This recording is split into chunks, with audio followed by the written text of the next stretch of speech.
আমাদের মাঝে একটা ফেসিবাদী সরকার ছিল। যে ফেসিবাদী সরকারের অবদান এইগুলো।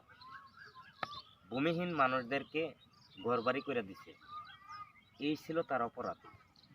তো বিশেষ করে একটা সরকার যখন 15 বছর দেশটা পরিচালনা করছে, উন্নয়নের জোয়ার কিভাবে আসতে হয়, কিভাবে আনতে হয়, সবগুলা তার জানা ছিল। তার জন্য অতি সহজে বাংলাদেশটাকে গড়ে তুলতে পারছে। তো পলিটিক্যাল নেতা যারা আসলে তাদের বেশি জ্ঞান দিতে হয় না, তারা অতি সহজেই বুঝতে পারে যে এইভাবে গেলে আমার দেশটা ডেভেলপমেন্ট হবে, এইদিকে গেলে আমার ভূমিহীন মানুষরা ঘর বাড়ি পাবে, এইদিকে গেলে আমাদের এই সেতুটা হবে। তো বিশেষ করে ভাই, আসলে ফেসিবাদী সরকার সবাই বলতে পারে, কিন্তু এটা তো রবার্টের মুখ। রবার্টের মুখে যা আসে তাই বলা যায়। বাস্তবায়নটা কি, কোন সরকার আমাদের জন্য কতটুকু কাজ করছে, এই বিষয়টা কিন্তু আমরা বাংলাদেশের মানুষ একজনও মস্তকে নেই নাই। এটা আমাদের দুর্বলতা, এটা আমাদের অপরাধ। একটা প্রতিনিধি সরকার এতগুলা ভূমিহীন মানুষদেরকে ঘরবাড়ি দিছে, দেখার পরেও কেন আজকে এই জাগৃত ঘুমিয়ে আছে? কেন? অপরাধ ছিল কি এর?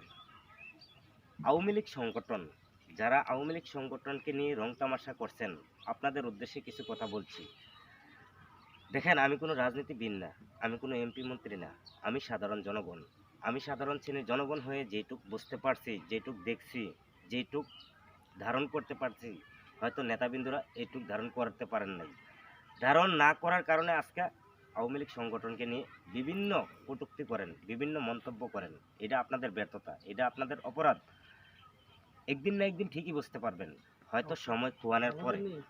যখন সময় খোয়াইয়া বুঝতে পারবেন যে আওয়ামী লীগ সংগঠনটা কি, তখন আপনারা হায় হায় করতে পারবেন, কোনো কাজে আসবে না।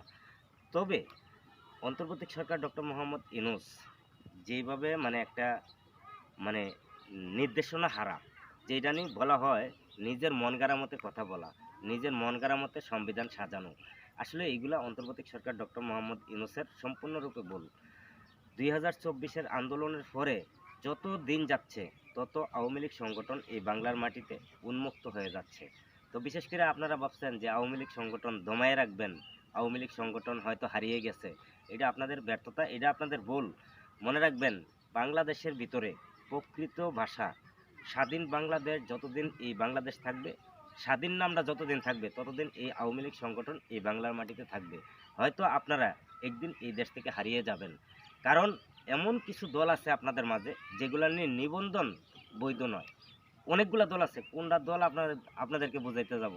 বিশেষ করে যদি বুঝাইতে যাই, তো আমি কথা বলতে হবে মিনিমাম 1 ঘন্টা, তো এতটুকু বলবো না। দয়া করে আওয়ামী